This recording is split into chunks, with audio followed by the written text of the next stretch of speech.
Tu dois avoir quelqu'un dans ton entourage, un ami, un pote, une connaissance, qui dit, dès qu'il ouvre sa gueule, il dit un truc impopulaire. Genre, par exemple, il préfère la prélogie Star Wars, l'épisode 1, 2, 3, à la trilogie originale avec Mark Hamill, Harrison Ford, Solo, Leia, etc. C'est le genre de personne qui va dire ça et tu as envie de le claquer. Tu te dis, mais ferme ta gueule, tu n'y connais rien, t'as pas de goût.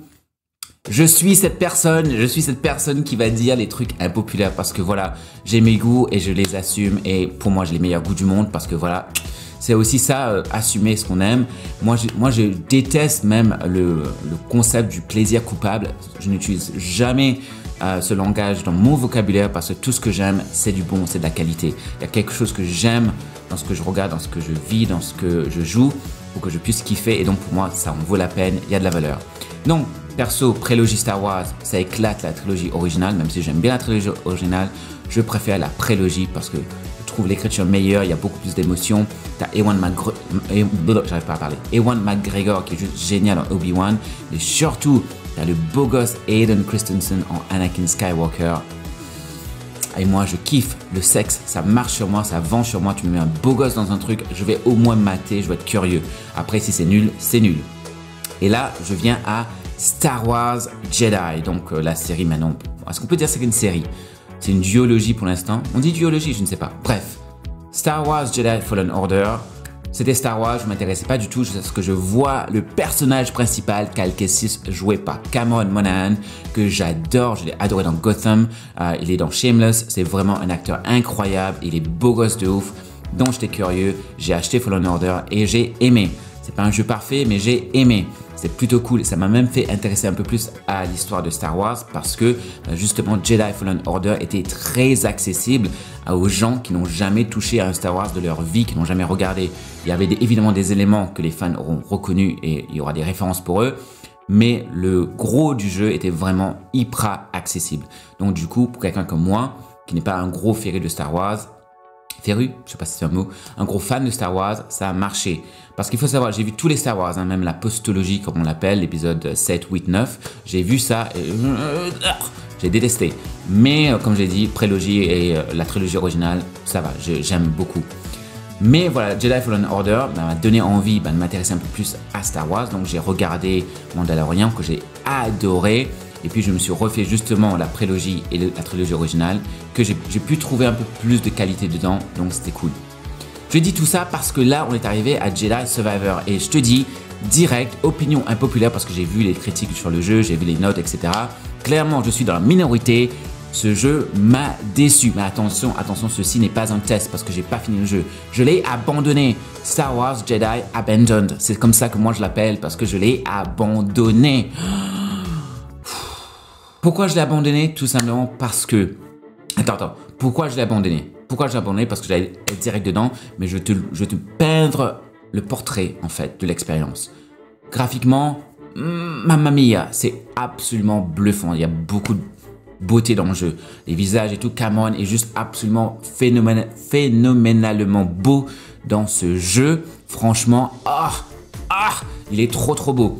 Alors moi, j'ai vraiment persévéré avec le jeu à cause de lui, parce qu'il est beau. Si ça n'avait pas été Cameron, si ça avait été, admettons, Aloy dans le rôle principal, j'aurais jeté le jeu après même pas 1h30 ou 2 heures de jeu, parce que c'était juste impossible.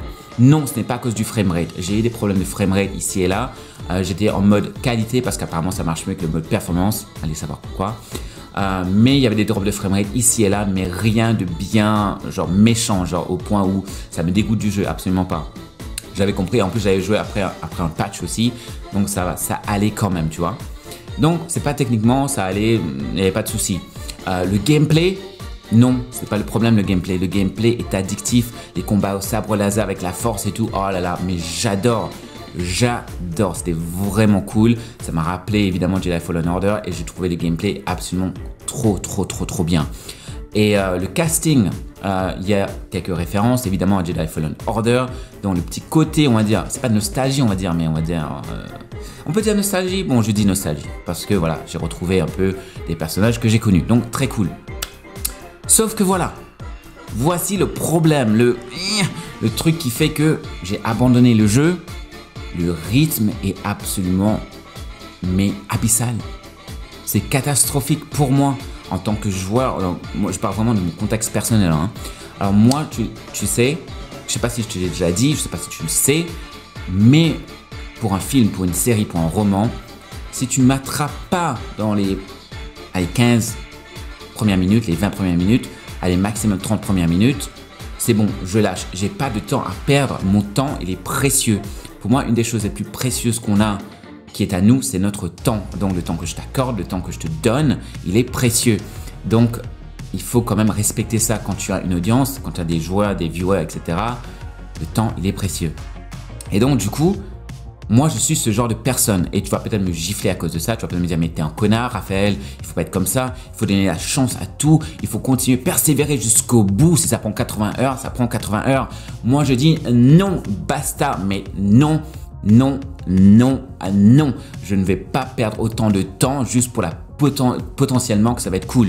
Absolument pas. Parce que quand je jouais à Star Wars Jedi Survivor, il y en a qui me disaient non mais attends, donne-lui sa chance. Tu vas voir, après 20 heures ça va. Après 10 heures ça va. Après 15 heures ça va. Je dis non. Après les 5 premières minutes, ça devrait déjà aller. Bon, attends, c'est un jeu vidéo, c'est pas un roman, c'est pas un film, c'est pas une série, c'est un peu plus compliqué parce qu'un jeu vidéo, ça doit te montrer comment jouer, ça doit poser un peu les bases, etc. avant de vraiment se lancer. Ça, je comprends tout à fait. Mais voilà, Jedi Survivor, c'est pas le premier. C'est le deuxième, c'est la suite.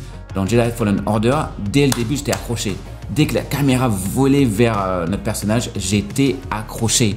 Dans Jedi Survivor, oui, il y a des scènes épiques, mais c'est comme un film de Michael Bay. Beaucoup de boom boom flash flash, beaucoup de flash, mais pas beaucoup de substance. Je me suis fait chier pendant les premières heures du jeu. Et attends, j'ai pas joué juste 2 heures. Hein. Grâce à Cameron Monaghan, qui est super beau, beau comme un dieu, qui m'a fait baver littéralement pendant que je jouais. Tu peux aller voir sur mes streams. Je bavais dans ma bouche. J'avais les lèvres complètement mouillées. Parce que ce mec, il est beau, il est beau, il est beau. Et pourtant, grâce à lui, j'ai quand même persévéré un peu. J'ai fait 8 streams sur le jeu de 2 heures. Donc 8 x 2, 16. 16 heures de jeu. 16 heures de jeu sur ce Jedi Survivor et je me suis fait chier. Je me suis fait chier comme un rat mort. Et à un moment donné, j'ai voulu calculer un peu. Après 3 heures de jeu, 3 heures et demie de jeu, j'ai eu 30 secondes de narration et d'histoire avant qu'on parte dans une boucle de gameplay qui est courir sur les murs, sauter des plateformes, résoudre des puzzles, tout ça dans le vide, dans le silence parce que Cal, il a que BD1 avec lui. De temps en temps, il a un guest star avec lui. Mais la plupart du temps, tu es tout seul.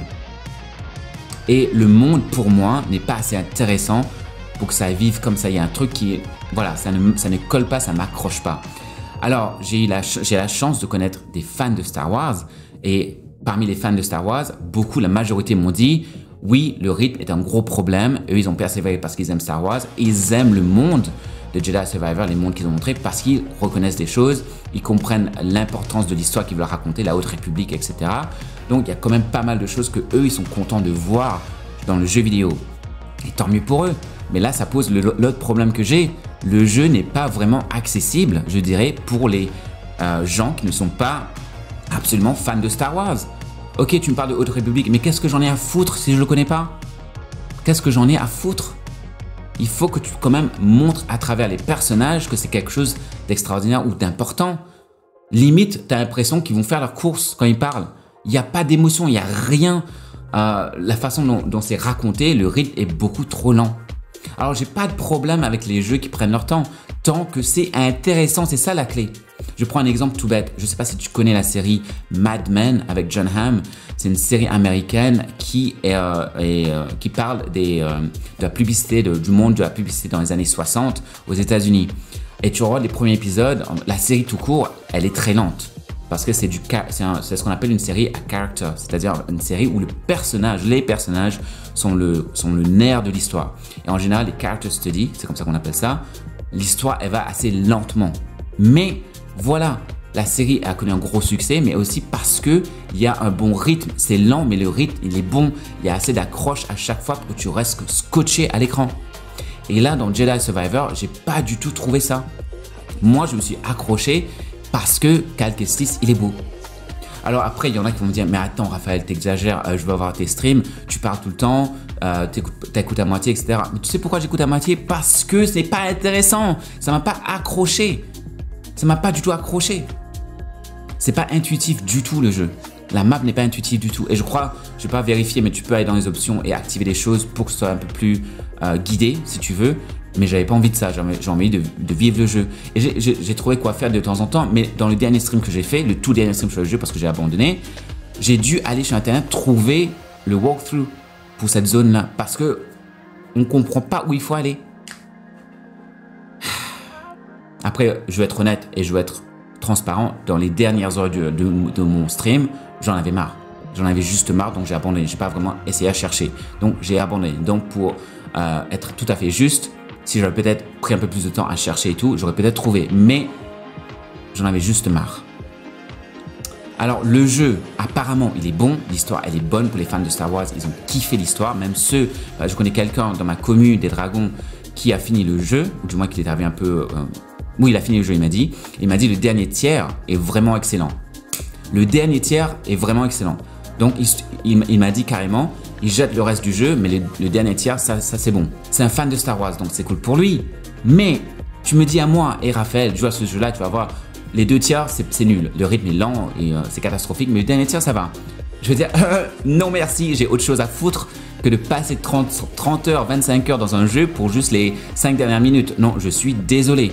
Bon, je sais les maths, c'est pas mon fort, c'est pas les 5 dernières minutes. Bon, tu m'as compris. Bref, tout ça pour dire que mon avis sur le jeu, c'est pas un test. Ceci n'est pas un test. J'ai pas fini le jeu, je ne peux pas me prononcer, je vais pas donner de note, absolument pas. Je ne fais pas ça. Si je finis pas le jeu, je donne pas de note. Mais moi, j'ai abandonné le jeu parce que le rythme est trop lent. Donc, j'ai réalisé aussi que pour moi, t'as beau avoir des beaux graphismes, le gameplay, il est addictif. Les personnages, ça va, ça allait. Mais je me reposais surtout sur le fait que je les connaissais déjà dans Jedi Fallen Order. Dans ce jeu-là, il n'y a rien d'intéressant avec eux, vraiment. Franchement, il n'y a rien. Tu vois les premières scènes avec eux, à part Grease, qui a un petit moment avec Cal, le reste, voilà. Cal, évidemment, il est super beau, donc ça aide. Vraiment, il y avait tout qui allait, excepté le rythme. Et là, j'ai découvert que, franchement, même si c'est pas une surprise pour moi, mais si le rythme ne me prend pas, si le rythme est trop lent, moi, j'abandonne. Tu m'accroches pas et dès que tu me perds, tu me perds. Voilà. Quand je compare à d'autres jeux que j'ai fait, même si je sais pas du tout la même cour, RE4 par exemple, c'est pas du tout le même délire, c'est pas un RPG, mais moi je vois que des jeux comme ça m'accrochent beaucoup plus facilement. Par exemple, Pokémon Violet, même Pokémon Violet que j'ai fait en stream, l'intro éclate l'intro de Star Wars Jedi Survivor. Voilà, je le dis. Eh, vas-y, tu peux venir avec moi avec tes lasers, avec tes sabres laser, je m'en fous, je m'en tape. Tu peux te transformer en Sith si tu veux, je m'en fous complet. Mais Pokémon Violet, l'intro éclate l'intro de Jedi Survivor en termes de rythme. Je ne parle pas en termes de graphisme, je ne parle pas en termes de épique, je parle en termes de rythme. Ça accroche beaucoup plus que Star Wars Jedi Survivor. Évidemment, Cameron, lui, je l'aime beaucoup. Ça reste quelqu'un d'exceptionnel, un acteur exceptionnel. Si vous ne le connaissez pas, allez regarder la série Gotham. Il est juste incroyable dedans. Il est excellent. Mais là, pour le coup, ce Jedi Survivor, c'est un gros non pour moi à cause du rythme. Et dis-moi toi, qu'est-ce que tu en as pensé du Jedi Survivor? Je sais, il y en a dans ma commune qui ont adoré, qui nous mettent 10 sur 10, 20 sur 20, 600 sur 100. Je comprends. N'hésitez pas à en parler, il n'y a pas de souci. Et comme j'ai dit, je m'attends absolument à me faire attaquer, à me faire insulter. Bon, n'insultez pas parce que sinon c'est ban, je vous bloque, je m'en fous. Hein. Mais soyez évidemment respectueux quand vous parlez de ça. Par exemple, mon bro Captain Ichiro, lui, il adore le jeu, il m'en a dit, il aime beaucoup. Il comprend pas que moi, j'accroche pas. Mais je suis sûr que 99% des gens qui ont vu cette vidéo vont me mettre dans les commentaires, si vous prenez le temps de le faire. T'as tort, Raphaël, et voilà pourquoi t'as tort. Voici 101 raisons pour laquelle t'as tort. Ok, d'accord, il n'y a pas de souci. Dites-le moi. Si ça t'intéresse de me voir en live sur les jeux, n'hésite pas à venir sur ce lien twitch.tv/Raphaël Farmer et je mets aussi le lien dans la description. Tu cliques dessus, ça va ouvrir la page. T'as pas besoin de t'enregistrer pour regarder le live, c'est gratuit, il n'y a pas de souci. Mais si tu veux commenter et interagir avec moi pendant que je stream, alors là oui, il faut t'enregistrer et encore une fois, c'est gratuit, c'est simple, c'est direct. T'as pas besoin d'avoir une chaîne Twitch pour pouvoir interagir avec moi, t'as juste à t'enregistrer et puis voilà. Et je passe du lundi au vendredi en général sur Twitch de midi à 14 h. et je joue à des jeux divers et variés, très souvent des jeux d'actu. Là par exemple, je suis en train de jouer à The Legend of Zelda Tears of the Kingdom, donc n'hésite pas à venir voir. Il y a aussi des anciens let's play, j'ai fait RE4 complètement, t'as un peu de Pokémon Violet, un peu de Story of Seasons, un peu de Dragon Quest 11, donc n'hésite pas à venir voir. Et si cette vidéo te plaît, n'hésite pas à mettre le pouce sur la vidéo et laisser un commentaire. En général, je réponds à tout le monde dès que je peux, donc n'hésite pas à commenter.